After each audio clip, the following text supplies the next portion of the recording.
大家最近我喺 IG 度見到人出一個燒賣鋪，竟然有5000幾個人讚啊，仲有9000幾個分享啊！所以今日我決定嚟同大家食燒賣。咁佢有幾個點嘅，由港島去到新界、元朗、九龍都有。咁我主要就集中去九龍嘅區域。咁事不宜遲，我哋開始啦。今日行程主要會去5間嘅餐廳，由長沙灣出發食到去紅磡嘅。咁分別就係金華美食、周記醬料、林記小食、東興小食、我媽家姐同埋林記。因為林記咧喺幅圖上面有2間，所以我決定2間都去晒。而我去完之後發現呢，其實幅圖裏面講緊係紅磡嗰間。好，咁首先我哋第一間就去到金華美食先啦。咁就買咗個10蚊燒賣，因為我唔識講食評咧，所以呢，我哋決定望住人哋啲評價嚟講食評。招牌魚肉燒賣，色澤金黃，且口感彈牙，使用自家製嘅果豉油。試下咪佢吹得咁犀利先。啱啱試咗啦，佢確實個豉油咧係真係有鵝味嘅。咁但係去唔去到4星咁多咧？即係使唔使去到特登嚟食咧？我覺得其實你食龍津都差唔多咯。做翻個小總結啦。今日美食嘅燒賣咧，特色真係着重喺個豉油度嘅。佢嘅豉油確實有鵝味，咁辣椒油就偏辣嘅。咁確實食落去就真係同個介紹一樣，係確實真係夠嘢味嘅。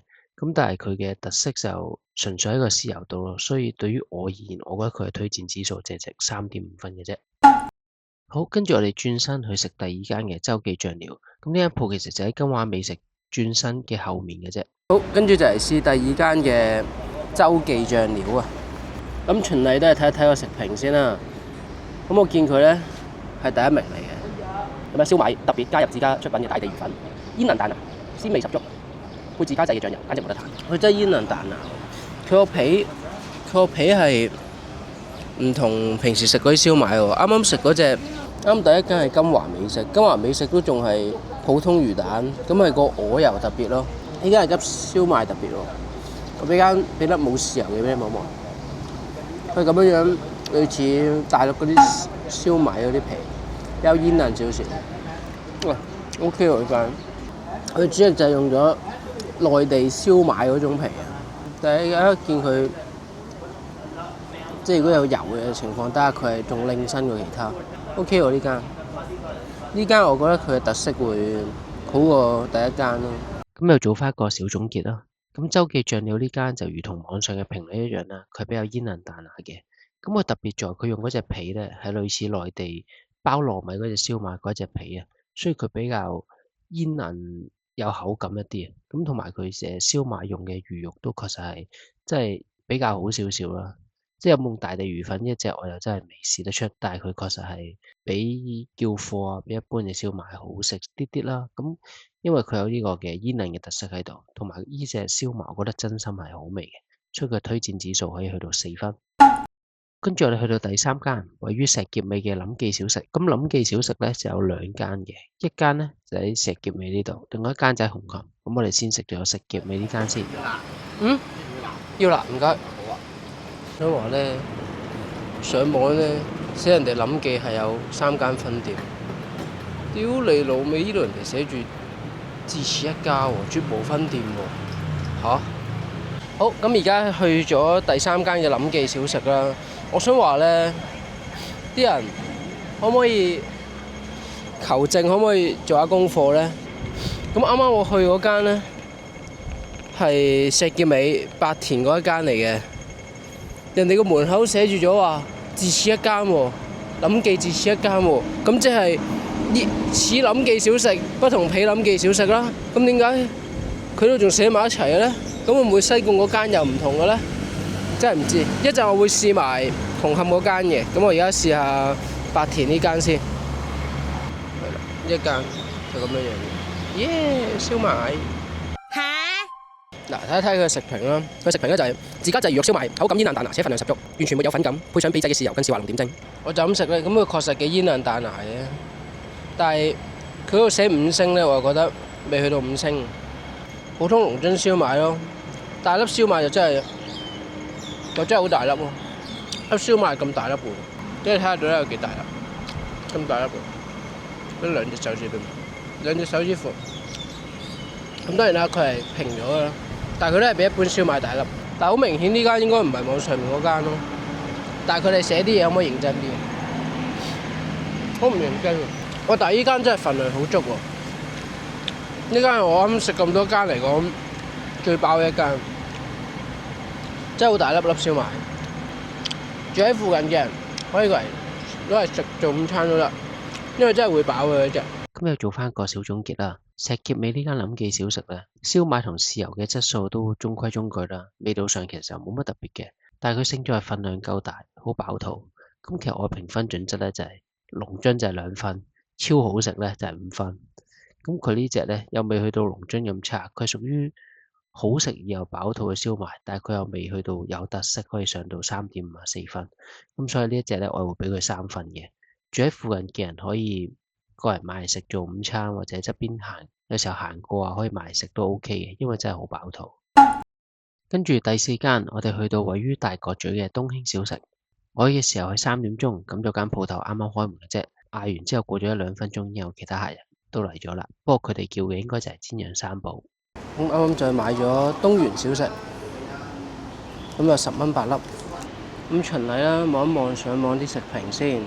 咁佢咧就即叫即炸嘅，咁就內裏香脆，帶濃郁嘅油香，即係油益味。唔知我而家試下。咁我啱啱就見佢咧，即係佢係嗌貨嘅燒賣嚟嘅，佢係喺咁喺個膠袋度，有一大堆燒賣嘅膠袋入面，就炆幾粒掉落去炸嘅啫。咁而家試下佢咩料先，咁大家望一望。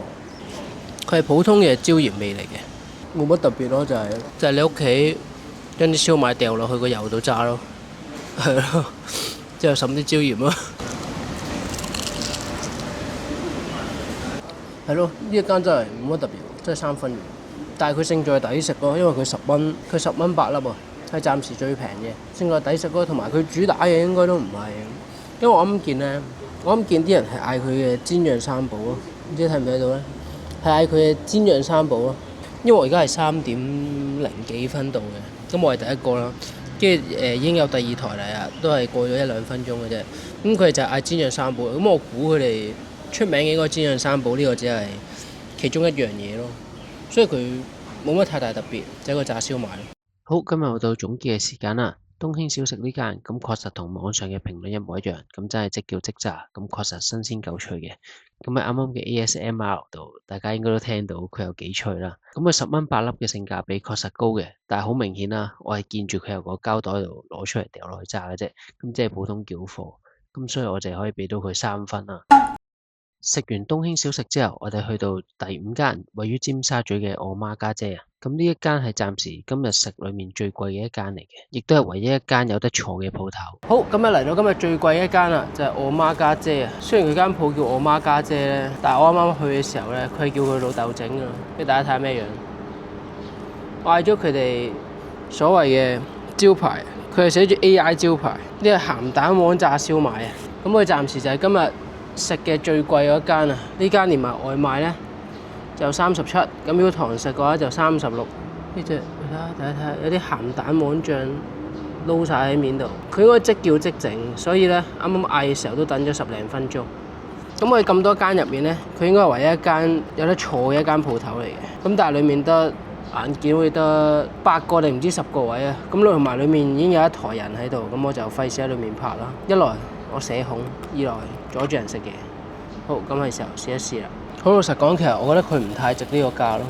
如果佢，不過冇計啊，佢應該係將啲地鋪嘅成本啊乜鬼嘢全部計晒落去，咁啊賣呢個價。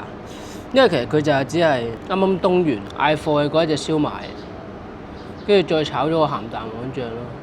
咁蛋黃醬呢樣嘢我知道係貴嘅，咁但係佢而家幾多粒啊？呢度有2、4、6、8，啱食嗰粒10粒，即係3個幾一粒。東源10蚊8粒，而家係佢3倍價錢，即係貴20幾蚊。我覺得26蚊或者30蚊，我覺得可以接受嘅。咁但係你賣到37就好似有啲過分。咁呢間鋪嘅介紹係招牌炸燒賣，堅持即叫即炸，口感外脆內軟，最受歡迎嘅莫過於鹹蛋黃炸燒賣，鹹香濃郁誘人。都濃郁嘅，但係個性價比真係好唔掂。因為嗰句啊，我知道鹹蛋黃好貴，但係30幾真係好難接受。我覺得係咯，30咯，30或者20幾，我覺得可以接受。可能好窮啦。不過冇計，佢唔賣呢個價，佢又要開喺尖沙咀，仲有一定規模嘅鋪頭，一定蝕嘅。咁所以性價比係低啲嘅。咁但係如果大家坐喺嗰度食嘅話咧，咁就可能可以接受好啲咯。因為我而家外賣就冇咁好。